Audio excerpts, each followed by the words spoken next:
Hi everyone, can you hear me? No.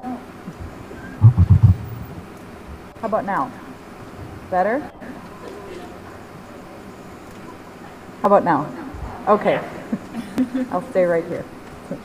All right, so hi everybody, I'm Madeline Barger. I work here at the Weissman Center in the Autism Treatment Programs with Dr. Murphy, who you saw on some of the introductory slides. And so I am a family therapist, a behavior analyst, and a sex therapist. And I have really been blessed over the last 10 years to work with people with autism across the lifespan from ages 2 to mid-60s. So I have a passion for this work in treatment and in the clinical realm. So a big focus of my work is actually transition. So throughout the teen years and throughout adulthood, and it's a huge part of that topic is daily living and quality of life. It's really impossible to have that conversation without intimacy, connection, relationships, and sex coming up at some point. So even if somebody comes in with a completely unrelated treatment question, we end up somehow getting to that topic in my work. So I found it really important to use evidence-based approaches with that.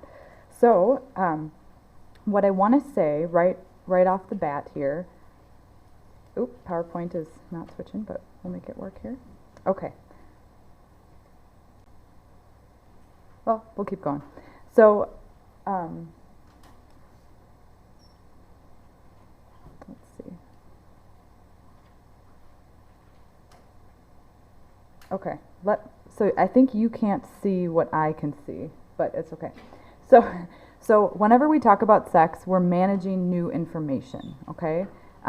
We all bring sex learning histories and behavior histories to the table when we have this conversation, whether we're being professional in our role in the conversation or personal. So it's a unique experience for everybody, and it's certainly a unique experience for me every time I have this conversation. So 2 really important techniques for managing new information. So first, if you hear something new or uncomfortable, take a deep breath. And second, write down your questions for the end so that you can remember them. And if you do have a question that you think is maybe more of a personal question, you can contact me here at the Weissman Center and we can kind of try to get that question answered. So Teresa, the slides aren't switching with my PowerPoint. There's Clark. Maybe, let's see. Oh, sorry. Oh, there we go. Get that. Okay, thank you. Back on the track here. Okay, so the content is personal, even when it's professional, because we all have histories with this topic, and traditionally the topic of sex can feel a little taboo. So why are we doing this? Why are we having this very public conversation about something so personal and so private? The reason we're doing this, the reason this presentation contains sexual content, is for the single purpose of uncovering sex education gaps and discoveries in clinical work. There are a lot of conversations that we're not having that I want to start here today. So use parental discretion. I don't actually see little children running around today, but use discretion about what's appropriate for younger people. And note, this is really important with sex therapy work. All individuals from case studies across the country represented here are completely de-identified to protect privacy and confidentiality. In fact, we're going to use George. So George is a made-up person who's going to follow us through our talk today in the various case studies and represent hundreds and hundreds of people. So that's George. So today's agenda, I'm going to start with first a 3-part mission that we all share in terms of sex education and behavior. Second, I'm going to talk about research from over the last 9 years from other people. I'm a clinician, not a researcher. I'm going to talk about how that research influences my clinical practice and share some clinical experience. And really, most importantly, I'm going to talk about what to do with this information as parents and clinicians and people who support individuals with neurological differences. So our 3 objectives. So first is I want us to have an increased awareness of the diversity of sexual practices that are out there. Okay, so that's a huge topic that comes up in treatment. People feel sort of pathologized and shamed for their diverse sexual practices. We want to make no assumptions about somebody's sex education needs or behaviors. Second, I want us to have an understanding of sexual behavior as human behavior.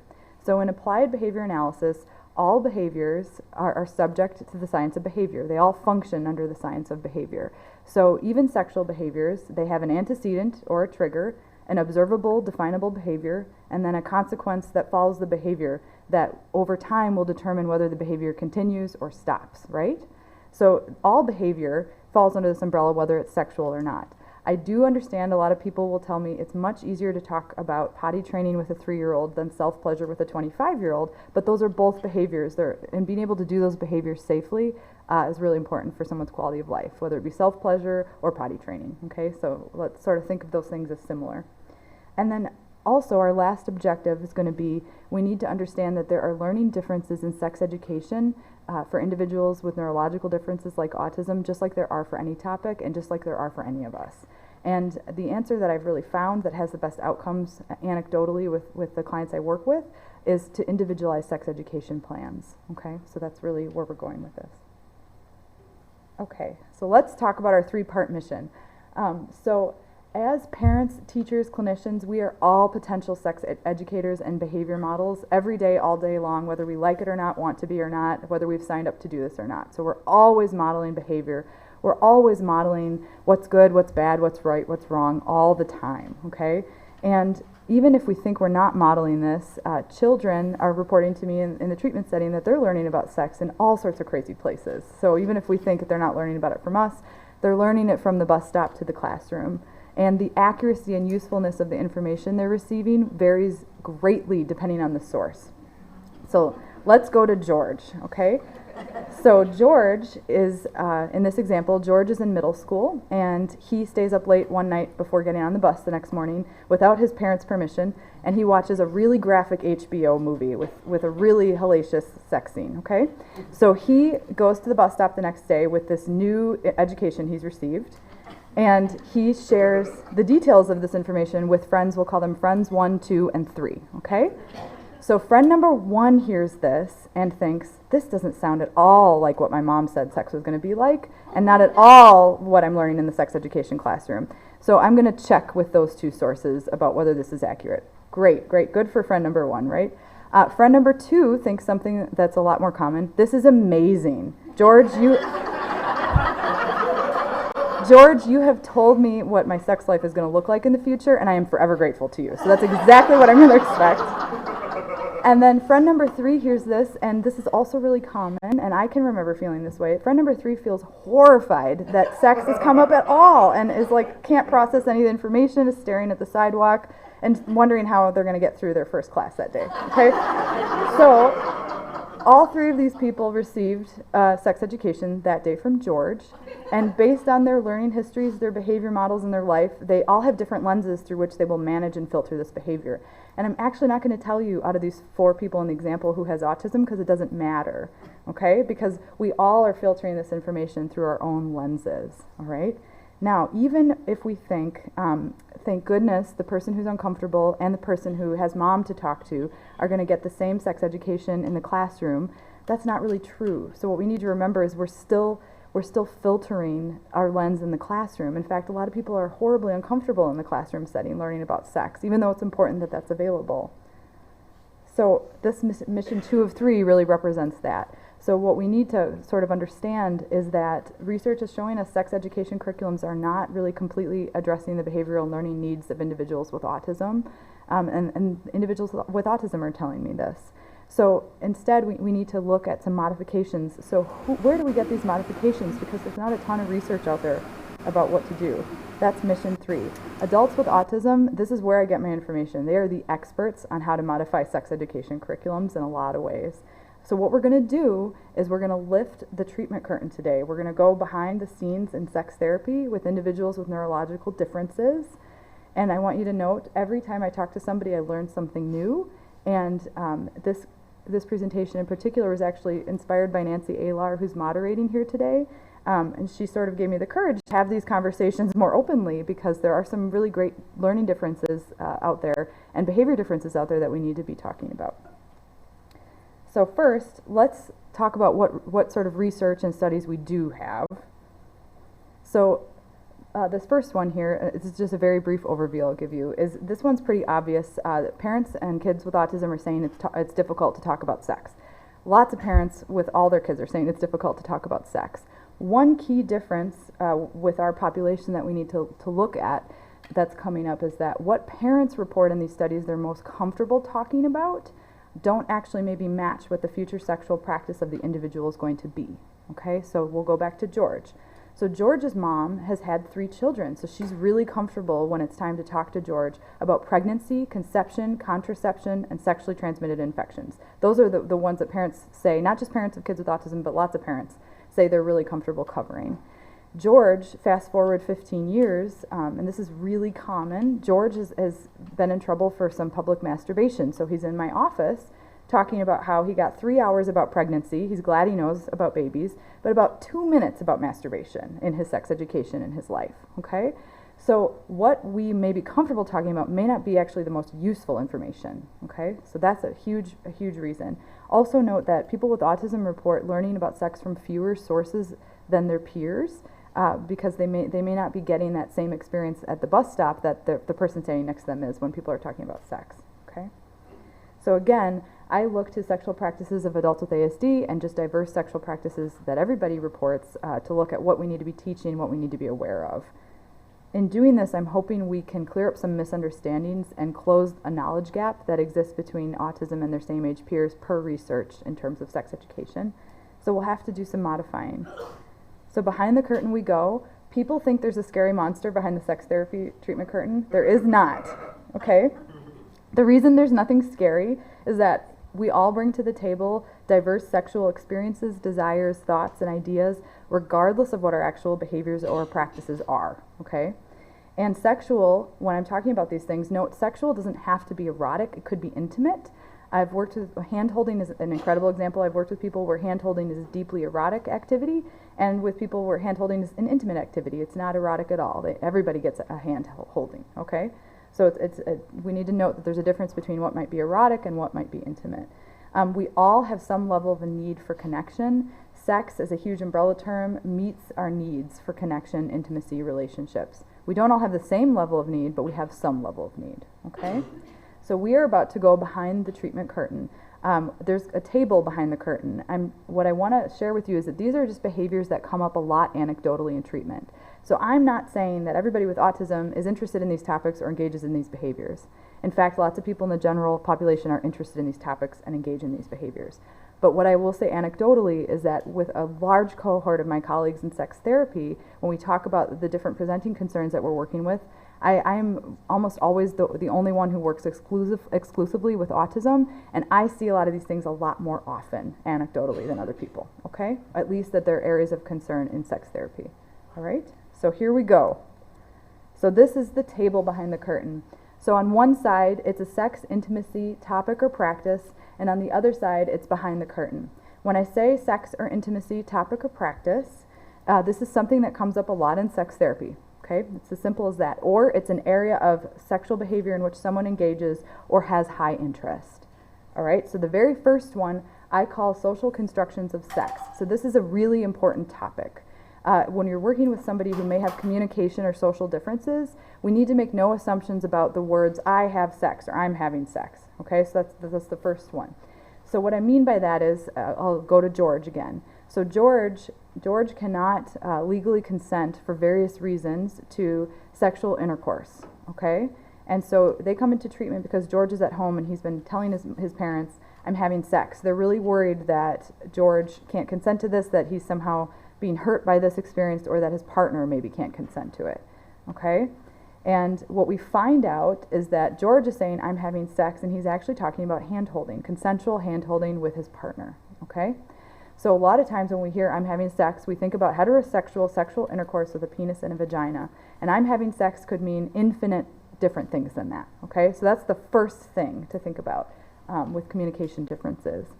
The next piece is touch and sensory experiences. So a lot of people will talk about how individuals with autism have unique touch and sensory experiences, and then we kind of stop there in sex education. We actually need to go a lot further. When we individualize a sex education plan for somebody, we need to be able to help them, if this is what they want, to advocate for the right kind of touch. And I've worked with individuals all the way from people who do not want to be touched at all but still want to have a sexual experience, which is completely possible, to people who need extremely intense touch, intense and pretty different touch than someone who doesn't want to be touched. So there's a continuum of needs there, and in order for someone to be physically safe, either if they're doing this on their own or with a partner, we need to be talking about advocacy in that area. The next one, now I call this objects of affection because other names of this are highly stigmatized, and I'm not going to go into it greatly because this could be 8 hours in itself, just that topic. But if you have run into this at home, you know what it is, or if you do this, you know what it is. So basically, this is more common than one might think. It's often subject to misunderstanding, but people with autism will report unique, profound relationships with objects that are really cool, and it's not uncommon over time for some of those relationships to maybe become sexualized, okay? So it's definitely a topic that comes up, and the reason I'm sharing this is because I've had a lot of sessions with people where they're crying and screaming about something that's really not an issue that they've discovered at home with the person they're supporting. It's really not actually a dangerous thing. So that's why we're talking about it. The next piece is role play. So a lot of adults are telling me that role play in sexual experiences is really appealing because consent is clear, scripts are available, scenes are structured and practiced, and it can become a really predictable social experience, okay? I'm sharing this again because if mom discovers that George is meeting people online to engage in a very safe role play activity, mom gets really upset about this. We really don't need George to change his behavior in this case if we've assessed that he's being safe. We need to educate each other about how this is just one of a huge diverse array of sexual practices. The last one is the biggest one there, self-pleasure and mission. So this may comprise a person's identities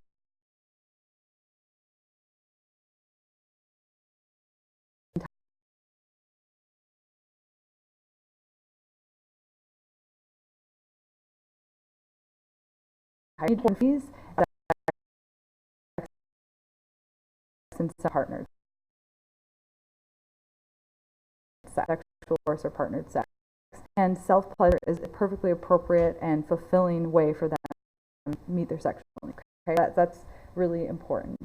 And then finally, we need to take really special consideration for these last bullet points. So studies are showing people with autism and their parents report great diversity in sexual orientation and gender identity, and they're not the same thing. So the way somebody identifies in their gender might be very different from who they're attracted to, who they actually have sex with, and who they partner with. So those are two huge things we need to be aware of and need to be updating in our individual sex ed and in our curriculums. And the final one is really important, the online world. I have a curriculum specifically for online dating with individuals with autism because there are social rules online and offline. I also think it's really important that we be talking about pornography because that's a huge topic online that comes up in treatment. Okay, so it's great if George and his family come in, they work on understanding each other in these areas, and everybody's fine and happy, right? But people that come to sex therapy, that's not usually how it goes, right? Usually they're there because they've suffered in the world with some things. Sex therapy is actually a lot about grief, and that's something a lot of people don't realize. So that's our but. What about when a behavior does become unsafe and needs to change for some reason? What do we do? Is all hope lost? No. So we look behind the curtain. The sky's the limit. There's no monster, even when we have to change a behavior. The reason there's no monster is because as long as we're using evidence-based approaches, the sky's the limit. We can teach almost anything. We can support safe practices while still meeting a person's individual needs. So for behavior analysts, they think about assessing a behavior. In social validity is hugely important, though, when it's a sexual behavior. So this is what I mean by that. Adults with ASD are telling me they've been on a long journey before they see me. So if somebody wasn't aware of their autism diagnosis, or they didn't even have the autism diagnosis, they may have experienced a lot of stigma, a lot of misunderstanding, a lot of mislabeling, okay? And sometimes therapists aren't trained to work with autism, and so may have even a diagnostic and statistical manual diagnosis that doesn't tell the story of the whole picture. So I'll give you another example of George. So George is pacing outside of his neighbor's house at night a lot. And he's wanting to work up the courage to ask his neighbor on a date, okay? He happens to get off work at 8 o'clock at night, so he's doing this in the dark. So eventually he gets arrested and he gets into mandated treatment. and he works with somebody who labels him with the label from the paraphilic section of the Diagnostic and Statistical Manual. So by the time I see him, he's been labeled and treated for voyeuristic disorder, which is spying for sexual gratification. And what we determine is he was not spying for sexual gratification. He was not stalking this person. He wasn't doing any of those things. He was not sure how to start a conversation with this person, okay? So that's why it's really important when we enter sex therapy or sex ed with somebody with a neurological difference that we understand their journey there. Otherwise, we won't even be able to begin the conversation. If we have a mislabel, why do we care about labels? Because they lead to ineffective treatment. So if somebody's been mislabeled and shamed, they're going to communicate a lot less with us about what they need, okay? If the communication is a lot less about a behavior, the secrecy about a behavior increases, the unsafe behaviors actually increase, and most unfortunate is that punitive interventions in response to these behaviors from parents increase because people are kind of scared or weirded out, okay? And punitive interventions are not evidence-based as our first line of defense when trying to change a behavior, okay? They're not the first line of defense. So instead of doing that, we need to make no assumptions about somebody's sexual needs, practices, definitions, or desires, and we need to pack some big bags for this sex therapy journey. So you need to be looking for somebody, if you're looking for someone to work with a specific sexual behavior for someone with neurological difference, there are certifying boards that vet somebody, that say that somebody is able to do this safely. So look for family therapy, behavior analysis, and sex therapy, okay? Because it's important that you have the appropriate clinician so we're not going to get further misdiagnosis. What's way more important, and sometimes people are surprised by this, what's way more important is what the parents pack for this journey, if the parents are part of this journey. So it's more important than the clinician, that if someone's supporting an individual, they know how to do it appropriately. So parents have to be able to listen, to reflect, and to practice the evidence-based strategies and to call for a network of help as needed if they're managing a long-term sexual behavior that's been unsafe. Why does this work? Because sexual behavior is still behavior. Behavior analysis and family treatment is a model for sex education and behavior assessment and change. What's different is that we really have to do a lot of work to depathologize the behavior. So we have to use what I call your soul. So stop judging, observe, and listen. All right? This is about what the person wants that we're working with. We need to determine, is this behavior causing the person distress, or is it just a misunderstanding? Distress would be the person reports they're upset by it, their parents, it's hurting their relationship with their parents, with their partners, or in the realm of safety at home, work, and the community. So if we determine that's the case, then we move forward with analyzing the function of the behavior so we can support this person in finding something more safe to replace that behavior, okay? I've listed the 4 functions of behavior. These exist with sexual behavior too.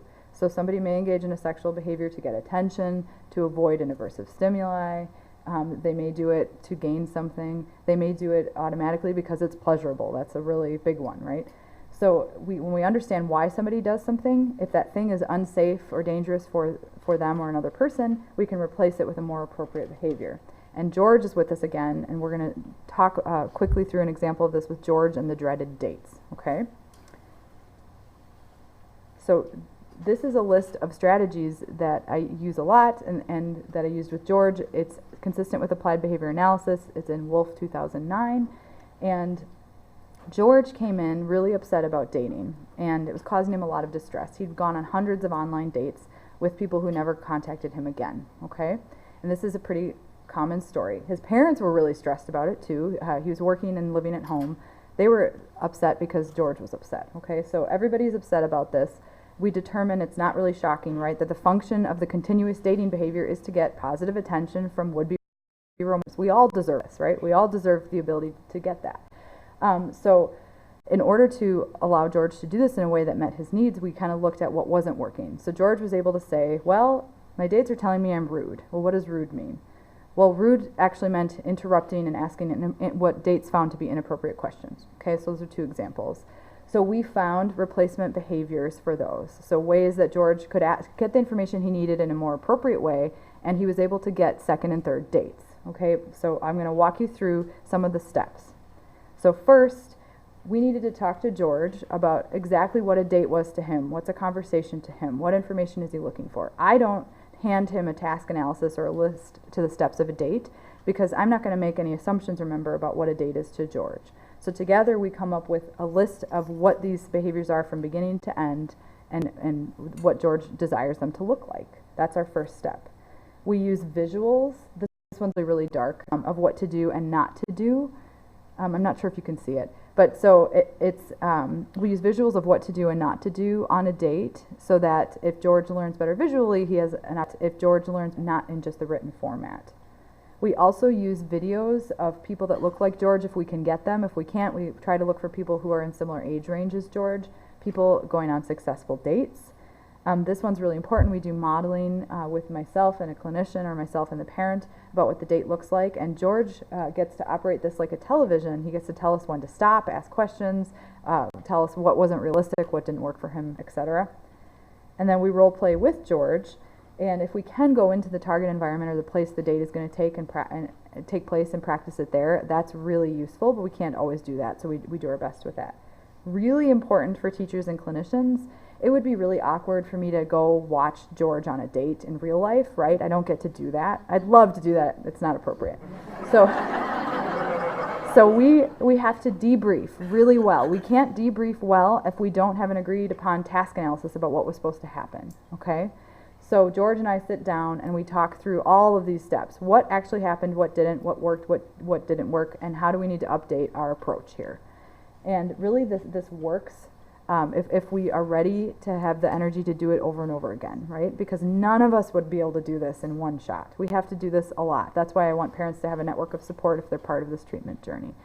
Why, when George's parents said he has to just stop dating, help him stop dating, did I say? Absolutely not. We're going to help him date better. Why? Because when we talk about sex, this includes all of our life systems and our humanity. It affects us in ways we don't even imagine until we have a sexual issue, right? Then we notice it. When we talk about sex, it involves our knowing, feeling, doing, and living. So talking about sex increases one another's knowledge.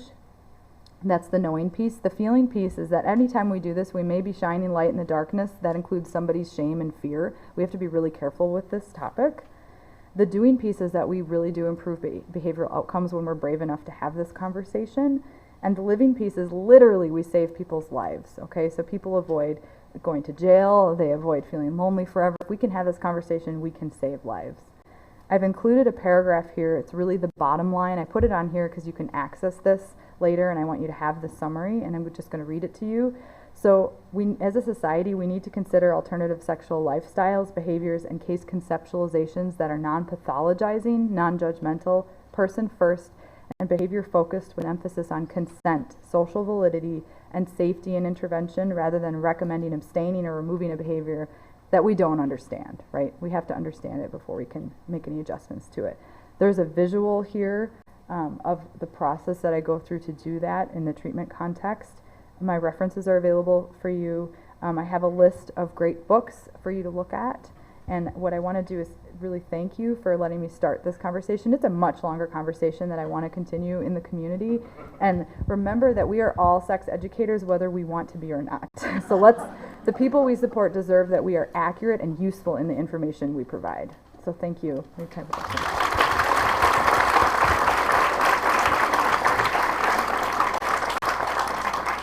I imagine that there'll be some questions from Madeline. With that being the case, if you and we're going to set up for our transition to our clinician panel, but we'll take some questions while we prepare for the clinician panel. Thank you. I did have one question.